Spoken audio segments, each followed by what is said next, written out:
closing arguments today in the Kyle Rittenhouse trial, and I'll tell you what, the reaction to that trial, the whole case, explains all you need to know about the difference between conservatives and liberals. For us, the right to defend our own lives is tantamount to who we are as a nation.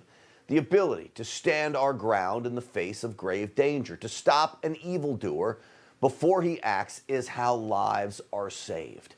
So the now embarrassed prosecution showed the world just how liberals really think. Before you can act in self-defense, you must be fired at first, they say, attacked first.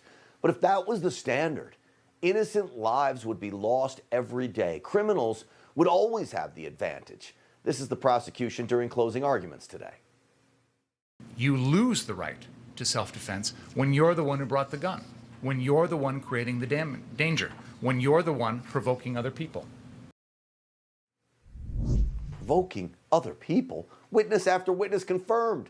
Kyle's attackers acted first, threatening him. They tried to grab his gun. And you lose your right to defend yourself when you carry a gun? That means any American who defends himself while carrying a gun is a criminal in the minds of these leftist prosecutors? That's ridiculous. It goes against everything the Second Amendment is there for. And remember what the video shows. It shows Kyle retreating, fleeing his attackers before firing on them. That is not the actions of a murderer. That's the actions of a self-defender. Every day we read about heroes that stop active shooters. That's what was going on here. And that crowd was right. And that crowd was full of heroes. That guy is a clown. The crowd full of heroes?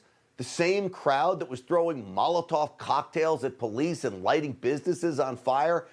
You see, big city liberals, like that guy, like the ones you see pontificating on TV almost every night, can't fathom the idea that someone would actually volunteer to go help strangers, that a 17-year-old would actually put himself in harm's way.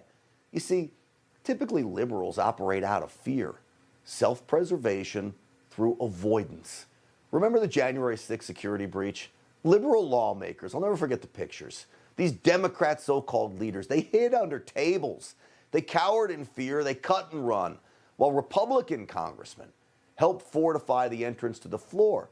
They selfishly became the protectors. See, Kyle Rittenhouse tried to serve in that role as a protector. What he naively underestimated is just how quickly street thugs, Antifa, and Black Lives Matter agitators will pounce. He has as much right to go there as anybody else in the city of Kenosha and be unmolested by the likes of Joseph Rosenbaum. All right, that's the defense attorney. And he's also giving us a little reminder that one of the men Kyle killed was a convicted child rapist, hence the unmolested. See, the media doesn't tell you that. In fact, throughout the entire case, the media has acted absolutely dishonestly, actively taking a role in the prosecution. It amazes me that they are more troubled by a 17-year-old well-trained police explorer with an AR-15 than they are with a convicted felon with a history of violence illegally carrying a pistol. That was one of Kyle Rittenhouse's attackers, by the way. Now, they're also calling it, as I mentioned, self-defense, but let's call it what it really is here: white vigilantism. So the question is, what law is in place so Rittenhouse and Rittenhouses in the future don't say, hey, you know what? Hell's breaking loose across the border in Georgia. I'm going to get my AR-15, skip school on Friday, and go up.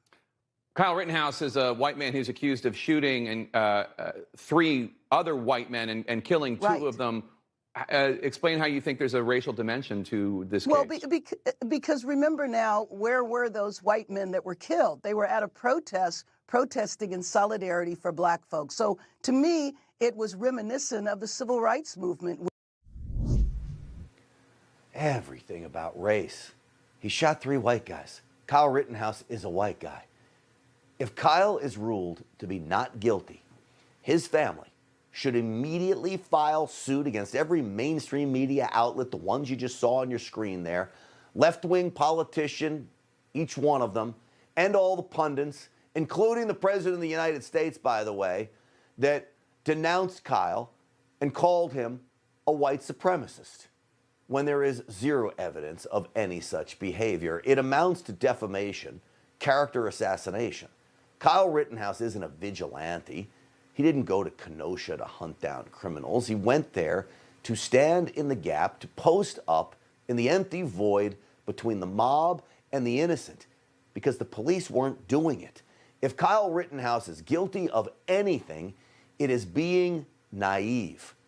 I don't think he fully understood just what evil people are capable of, from the violent, deadly behavior of street thugs to the lies of the fake news media. The reality is, it's Kyle Rittenhouse today on trial, but tomorrow it could be any one of you.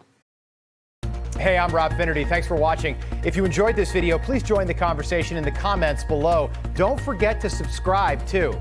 Hit the bell icon to be alerted to breaking news. And remember, there's a whole lot more on Newsmax TV, America's fastest growing cable news network. Newsmax TV, we're real news for real people.